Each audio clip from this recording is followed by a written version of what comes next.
les podcasts de Blast. Blast. La vie de Jean-Jean. Blast. La vie de Jean-Jean. La vie de Jean-Jean.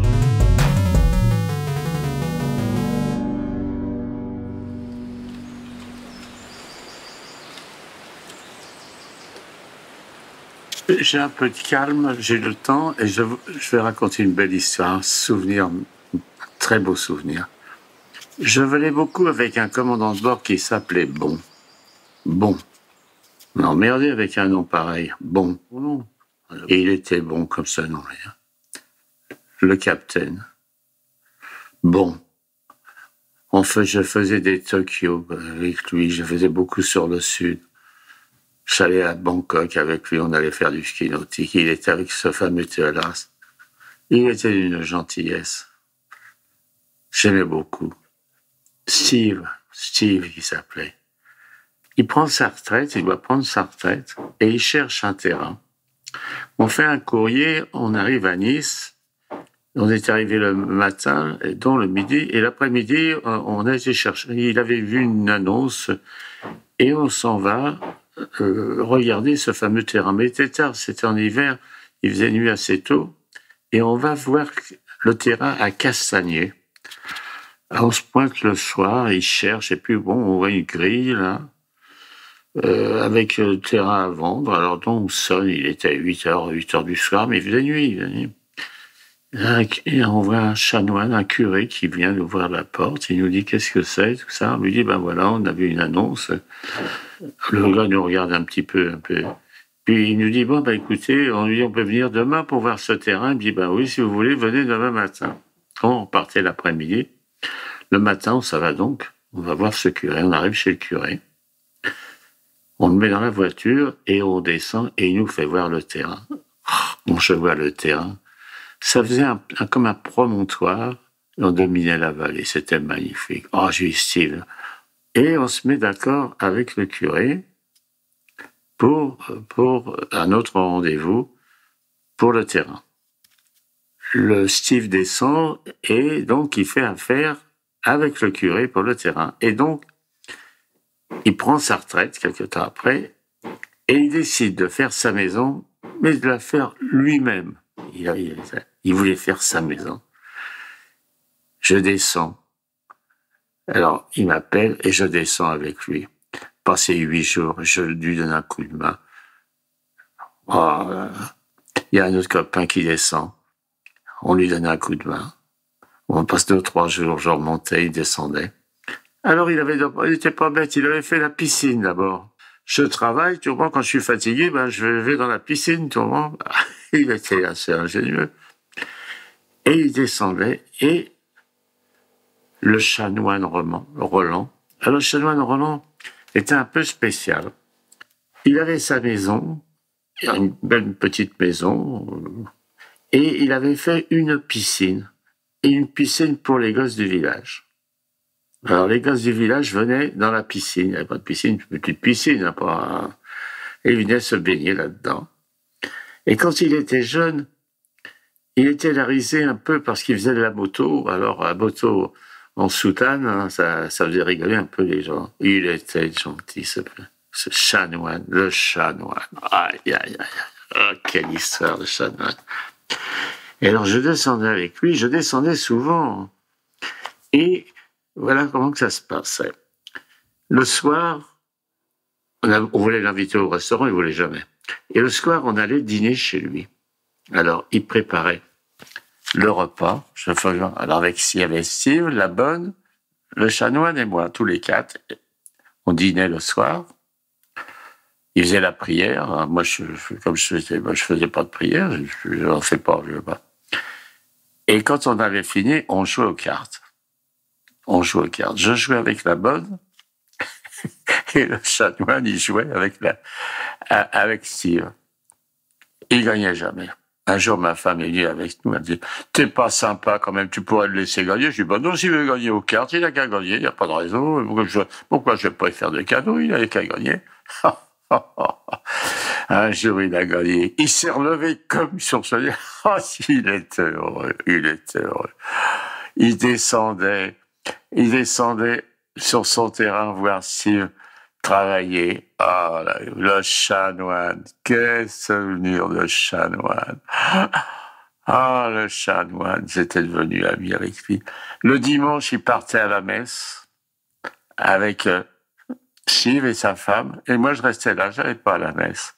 Il ne m'a jamais demandé quoi que ce soit sur la religion. Il m'a jamais demandé si mon fils était baptisé, s'il allait à l'église. Il m'a jamais demandé.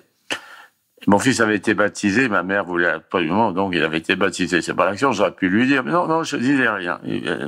Le chanoine. Et donc, ils allaient à la messe et moi je revenais, puis on allait manger, on dînait. Puis ça a duré pendant plus d'un an, 2 ans, hein, moi cette histoire, oui, plus de 2, 3 ans. Hein. Je descendais tout le tour entre les courriers, j'allais donner un coup de main à Steve. Ma femme descendait avec moi, on était très amis avec eux, avec sa femme. Et c'est des journées, avec des gens sympas, c'est beau. Oh là, l'amitié, c'est quand même quelque chose. Ces moments heureux que j'ai passés avec ce gars. C'était un type formidable. Ah bon, il a été emmerdé avec son nom, mais il a été à la hauteur. Hein.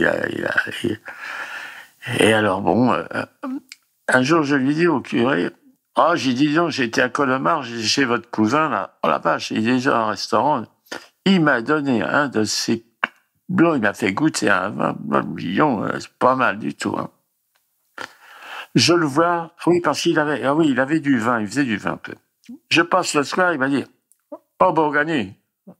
Il sort une bouteille de vin blanc. C'était son vin de messe.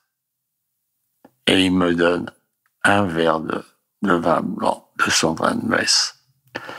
Je bois ce verre, c'était magnifique. Il était d'une douceur. Je lui ai dit. Oui, là, vraiment, ça. Là, vous faites plaisir. Vous êtes à la hauteur, chanoine. Vous êtes à la hauteur. Il m'avait donné son vin de messe. Moi qui n'allais pas à la messe, tout ça. Il y a des gars formidables, ça. Je lui demandais, dis donc, c'était les élections. Chanoine, pour qui il faut voter? Il y a Steve qui lui demandait, pour qui il faut voter? Parce qu'il était inscrit sur la liste. Et le chanoine réfléchissait. Il disait, faut voter pour le communiste, c'est le meilleur quand même. Incroyable ce père, ça. Le chanoine. Alors, il m'emmerdait toujours pour s'il me disait, Bourgani, il avait du terrain, il avait beaucoup de terrain. Il ne voulait pas acheter un terrain. Chanoine, j'ai pas d'argent, j'ai pas de quoi. Surtout, j'étais emmêlé dans une histoire de pavillon que je voulais acheter à Nogent. Et il m'emmerdait tout le temps. Bon, un jour, je décide, j'ai dit, bon, d'accord, je viendrai voir le terrain pour l'acheter.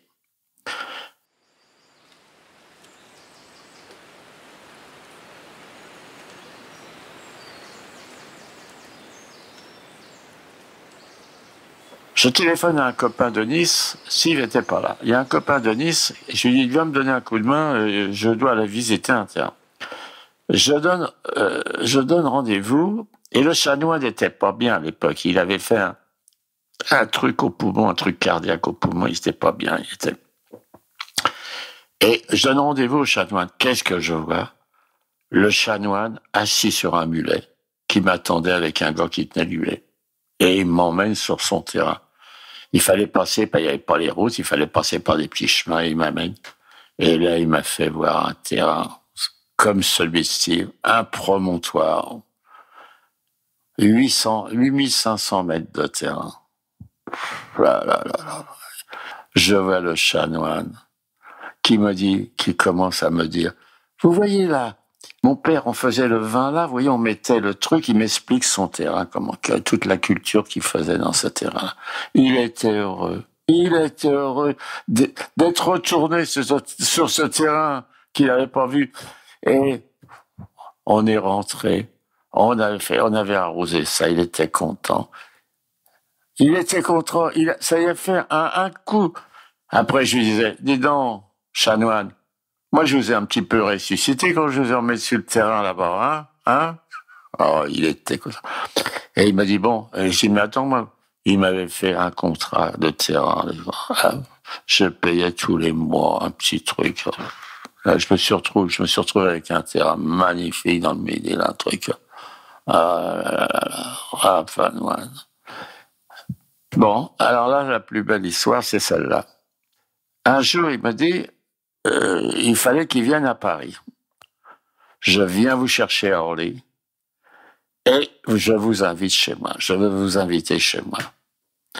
Alors il arrive à Paris, je vais le chercher à Orly, je l'emmène. Et je l'emmène pas chez moi, je l'emmène chez ma mère.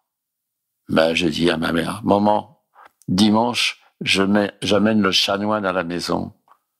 Quoi? Alors, elle regardait ma mère. J'ai dit, tu fais les raviolis et on va lui faire manger les raviolis. Ma mère s'était mise en quatre, elle avait fait les raviolis, elle avait fait un repas somptueux. J'ai amené le chanoine chez ma mère. Il a fait la prière. Ma mère a fait. Oh, je suis ému quand je raconte ça. Je suis un peu ému. Ça m'émeut quand je raconte ça. Il était là à table. Ma mère était contente et tout. Et on a chanté en italien. Il a fait « Ah, le chanoine ». Il était heureux. Il était content. J'ai passé des moments formidables avec ce chanoine. Il me racontait sa jeunesse, tout ça. Oh, on a de la chance de rencontrer des gens comme ça dans la vie. Quelle chance. Un jour, mon Steve m'a appelé. Il m'a dit, le chanoine est parti. Oh, putain. Oh, j'étais triste ce jour-là. Voilà, je voulais vous raconter une belle histoire. Si vous avez aimé ce podcast, n'oubliez pas de nous mettre des étoiles ou de le partager autour de vous ou sur vos réseaux sociaux. Blast est un média indépendant. Et si tous nos contenus sont en libre accès, c'est grâce au soutien financier de nos blasters et de nos abonnés. Pour nous soutenir, faire un don unique ou mensuel, rendez-vous sur blast-info.fr. Partagez. Voilà. Et likez. Likez.